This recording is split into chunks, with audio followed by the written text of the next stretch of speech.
Pourquoi Chomsky? Pourquoi ce film avec Chomsky? Voilà une question qui revient souvent.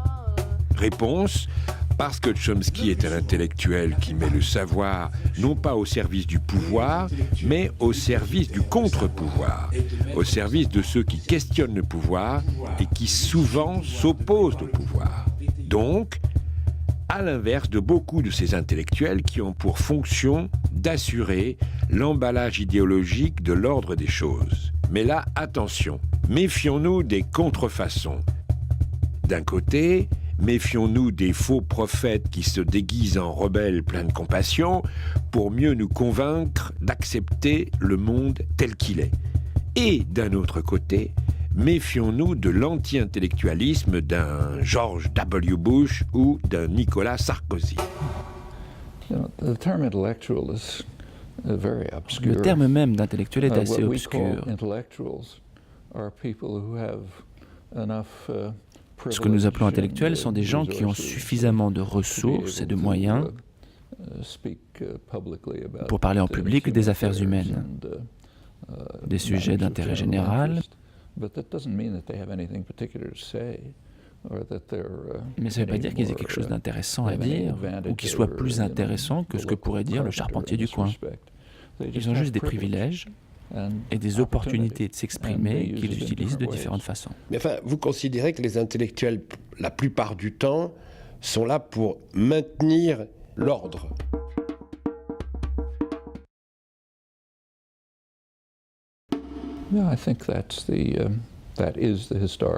Oui, et l'histoire donne raison à cette règle. Aussi loin qu'on remonte, bien sûr il y a des exceptions, il y a toujours des exceptions. Et il est justement intéressant de voir ce qui arrive à ces exceptions. Si on remonte au classique, les exceptions sont ceux qui ont bu la ciguë, ou été exilés dans le désert, ou emprisonnés, ou dénoncés comme des ennemis d'Israël. Les origines de ce concept remontent à la Bible, l'assaut contre les prophètes. Mais on retrouve l'équivalent dans les sociétés plus modernes. À chaque époque de l'histoire, les intellectuels soutiennent le pouvoir, la vaste majorité d'entre eux en fait, et ils sont très bien traités.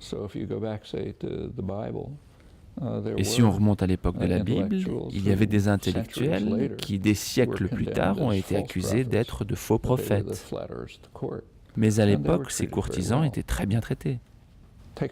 Prenons par exemple la guerre de 14-18. Les intellectuels allemands prenaient position ouvertement et trouvaient les arguments pour apporter un soutien passionné à l'Allemagne en guerre et justifier celle-ci. Et les dissidents comme Karl Liebknecht et Rosa Luxembourg, eux, ont été en prison. Du côté occidental, il y avait aussi des intellectuels qui passionnément prenaient le parti des armes et favorisaient cette guerre. Alors que ceux qui s'y opposaient, comme Bertrand Russell ici, ont été emprisonnés. Et c'est comme ça que ça marche. Ce que vous rappelez aussi, c'est que dans l'affaire Dreyfus, c'est la même chose. Les Dreyfusards étaient une minorité. La vaste majorité des intellectuels soutenaient l'État. Mais rétrospectivement, on honore les Dreyfusards aujourd'hui. On honore les prophètes et non plus les faux prophètes. Et oui, rétrospectivement, les choses sont reconstituées.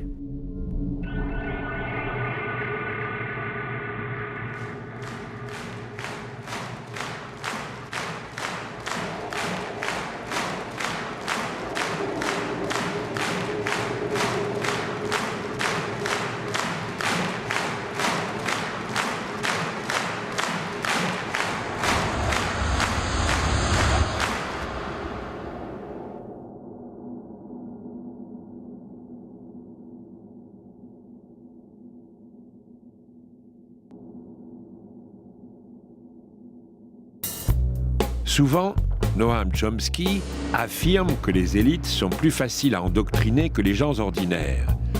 Un propos qui a suscité la perplexité du public. Comment On nous a toujours appris que le savoir aiguise le sens critique et la lucidité, alors que les gens ordinaires se laissent berner et bercer d'illusions.